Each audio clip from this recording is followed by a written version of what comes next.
Members of Parliament. There we have William Kenneth, who's the TRT MP. He said that if you think the rungu-wielding goons who stormed Nairobi are trouble, come back next week and you'll know who the Pokot youth are. On the other side of the divide, we have Edwin Sifuna, who's the ODM SG, complaining there. Also the Nairobi senator saying that we have institutions like the NCIC whose job is to summon leaders like Sifuna. I haven't seen them summoning UDA members and allies. I think those are very critical questions that really requires answers. And with respect to Chapter 15, Constitutional Commissions, and when the Constitution was negotiated, these independent bodies were supposed to strengthen governance and exercise certain functions, and of course with the ceding of certain authority by the office of the executive. And I dare say, I think we need to audit the operations of all the constitutional commissions. We need a fair audit, without political emotions, without interest, for the good of the country. Because since 2010, we have had 3 elections. We are going to have an elections in 2027, and we live in 2032. So let us not be emotional and react with impulse simply because of elections of 2027. Now we begin questioning this institution. Let us question objectively by doing a proper audit of all the Chapter 15 constitutional commissions, and we ask ourselves a number of questions. Have we achieved what we intended with the Chapter 15 commissions? Have they been constituted freely and effectively? Have they been manned by competent chairs and competent commissioners who can work independently? Or we still have chaotic management like we saw with the IBC in 2022 with that split of Cherera and the rest? That was very, very shameful. And to me, I still believe the Constitution was right to create all these institutions. Where we may have made mistakes is the appointment of incompetent persons to these particular officers.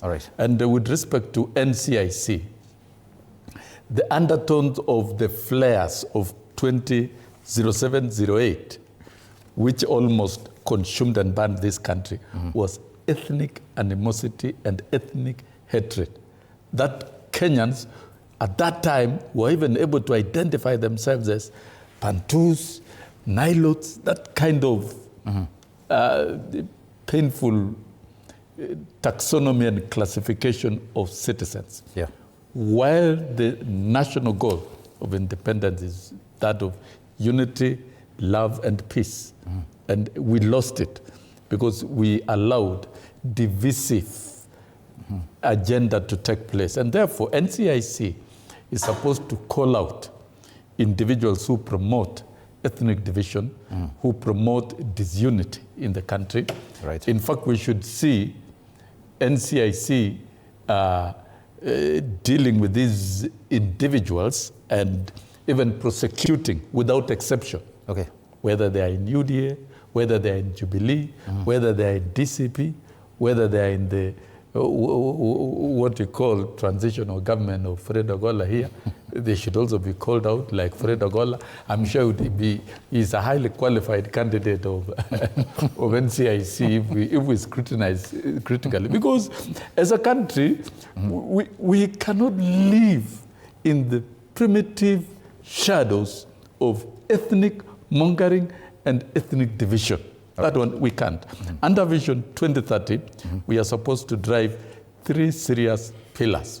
The political pillar that deals with issue-based politics, not ethnicity, not who you are, not Ngunjiri of Nyeri, not Sossion of Bomet, not Ogola of Kisumu and Bai of Nakuru and whatnot. We are Kenyans, and we come as beautiful Kenyans with our own ethnic diversity, which is an edifice, even with the local languages, which is an edifice of the beauty of our country. But that is not supposed to bring any form of ideological or division. Even with the outcome of elections, it would just invite hatred. You'll hate your neighbor because of voting in a certain way, or you hate a certain community because of voting in a certain way. So to me, I believe the NCIC should be empowered in terms of resources, should be empowered in terms of technical capacity, should be empowered in terms of the leaders who are running it. And we should see them active round the clock and doing their work. And that is why this Chapter 15 constitutional commissions are supposed to be alive throughout, well-resourced, and they should do their job. So we should not just point fingers only at NCIC. Let us point fingers at all the constitutional commissions. As a country, have we supported the effective implementation of operations of independent commissions?